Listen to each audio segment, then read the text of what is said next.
გამარჯობა.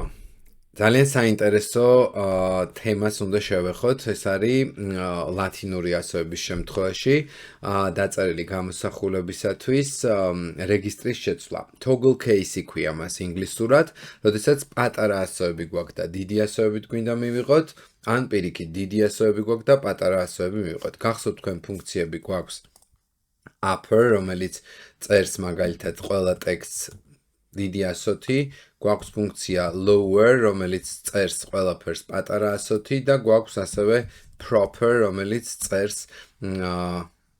შესაბამისად ტექსტის ყველა სიტყვის პირველ ასოს დიდად. მაგრამ ესეთი შეკითხვა არ იყო, შეკითხვა იყო, რომ არსებული ტექსტი უბრალოდ გადავატრიალოთ. მოკლედ თუ დიდი ν იყოს პატარა, თუ პატარა ν იყოს დიდი.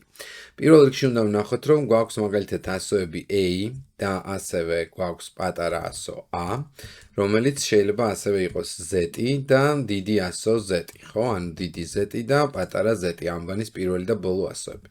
გეტყვით, რომ არსებობს ასე ვთქვათ ფუნქცია კოდი, რომელიც გვეუბნება მე რამდენია ეს კონკრეტული ასო. და ნახეთ, ერთ და მეორე შემთხვევაშიც შედეგად ვიღებთ, რომ ერთი არის 65 და მეორე არის 97. აქ გვაქვს 90 და 122. ანუ გამოდის, რომ მათ შორის სხვაობა ყოველთვის გვაქვს 32. იგივე პრინციპი გვაქვს თავისთავად აქაც.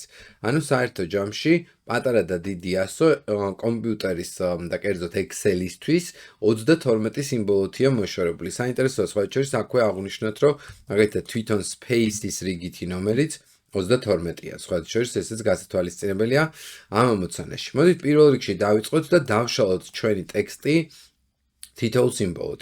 რა თქმა უნდა, ძალიან კარგი იქნება თუ 365-ის Excel-ში გავაკეთებთ ამას, იმიტომ რომ იცით, რომ ის დინამიურია და უფრო კარგად გვიკეთებს საქმეს. ლენით დავიწყოთ პირველ რიგში, იმიტომ რომ უნდა ვიცოდეთ, რამდენი სიმბოლოსაგან შედგება ის.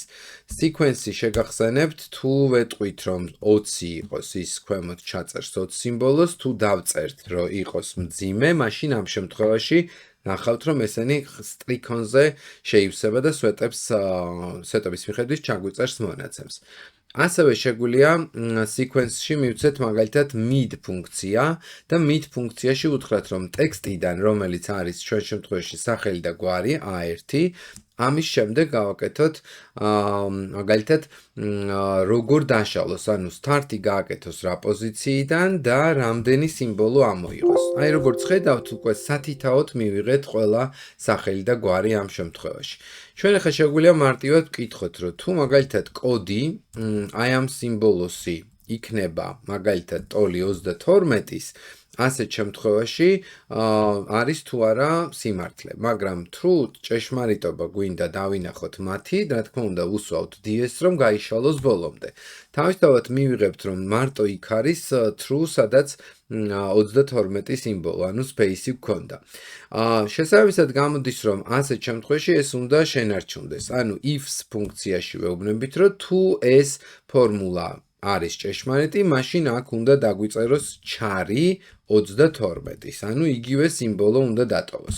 მეორეჯერ უკვე შეიძლება კითხვის დასმა, ისევ წამოვიღოთ ეს კონკრეტული შეკითხვა და ვუთხრათ, რომ თუ მაგალითად ეს არის ნაკლები და გქონდა 95-ზე, ხო? თუ 96 გქონდა პირველი სიმბოლო, შესაბამისად თუ 96-ზე ნაკლებია, მაშინ უნდა გააკეთოს ასეთი რამ, რომ აი ამ კონკრეტულ კოდს, რომელი კოდიც აქედან ამოგვაქვს, უნდა დაუმატოს 32 და თუ 32-ს დაუმატებს, მიღებული შედეგი ფაქტობრივად უფრო დიდი ასო გახდება, უბრალოდ პატარა ასო გახდება იმ ნაწილის, რაც ამოიღო და შესაბამისად აქედან გამომდინარე, ეს უნდა თვითონ გახდეს ჩარი, ანუ რიცხვი უკვე ისე უნდა გადაკეთდეს სიმბოლოდ.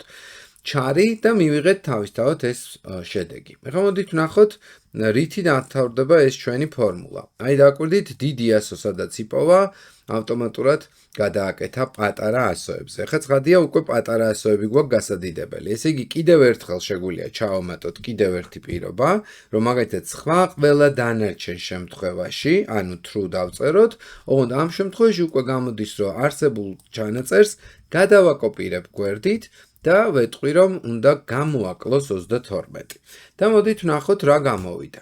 საბოლოო ჯამში, როგორც ხედავთ, მივიღეთ გადატრიალებული ჩანაწერი. ეს ფორმულა ცხადია უნდა შეიცავდეს აი ამ ჩვენს ფორმულას, ამიტომ შეგვიძლია რომ ის შემოვიტანოთ და ყველგან სადაც C1 გვაქვს დიეზებით ავტომატურად ჩავწეროთ, ან ამისთვის დამატებითი ფორმულა გამოვიყენოთ, თუნდაც ლამბდის დახმარებით შევქმნათ და ასევე შეიძლება რომ ეს კონკრეტული ჩანაწერი აი აქ მაგალითად ახლა ამოვიღოთ და წავიღოთ დაუშვათ აი აქ. ესე იგი ამის მაგივრად ჩავსვათ პირდაპირ ეს ნაწილი. ქვედა აღარ გვჭირდება, თავისთავად თუ სიგრძეც გვინდა რომ დავადგინოთ, შეგვიძლია შემოვიტანოთ ესეც და ამ ფორმულაში სადაც კი ნახსენებია ეს ყველაფერი ავტომატურად წამოვიღოთ და აი ამის შემდეგ ენტერი მივცეთ. თავისთავად ეს უკვე აღარ გვჭირდება და ვნახოთ უკვე რა შედეგი მივიღეთ.